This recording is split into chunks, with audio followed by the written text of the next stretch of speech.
అందరికీ నమస్కారం. నేను మీ హెల్పింగ్ హ్యాండ్స్ వెంకట్. కష్టపడి కుటుంబాన్ని పోషించుకునే వాళ్ళు కొందరు అయితే వాళ్ళ శ్రమను దోపిడీ చేసుకునే వాళ్ళు మరి కొందరు.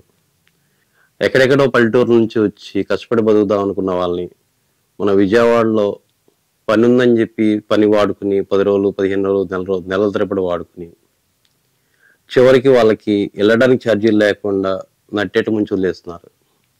అలా ఇబ్బంది పడుతున్న వాళ్ళు ఎంతోమంది. ఇప్పుడు మీరు వీడియో చూస్తున్న ఈ మహిళ మరికొందరు మహిళతో కలిపి అవనిగడ్డ సమీపంలో ఒక పల్లెటూరుకి 15 రోజులు పనిచేసి సాగిలారు. పని పూర్తయింది. తీరా అక్కడి నుంచి తీసుకెళ్ళిన అతను వాళ్ళ దగ్గర నుంచి డబ్బులు తీసుకుని అతను పరారైపోయాడు. ఫోన్ చేసినా స్విచ్ ఆఫ్. వాళ్ళకి తినడానికి తిండి లేక రావడానికి ఛార్జీలు లేక నరకేతన పడ్డారు పాపం పిల్లలతో.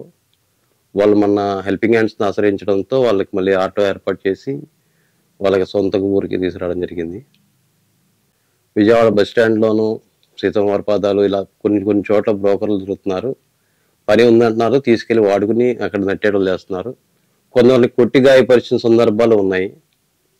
దయచేసి పని చేసుకోండి, కానీ ఎవరిని పడితే వాళ్ళని నమ్మేలొద్దు. పనులకి వెళ్ళిన కాడ ఇబ్బందులు పెట్టేసి డబ్బులు ఇస్తానని పనులు చేపించుకొని మాయ చేసి వెళ్ళిపోయారు సార్. రూపాయి డబ్బులు ఇవ్వకుండా పారిపోయాడు. వస్తానని ఇంతవరకు రాలా. కోరూరు. 6 15 రోజులు ఉండవు.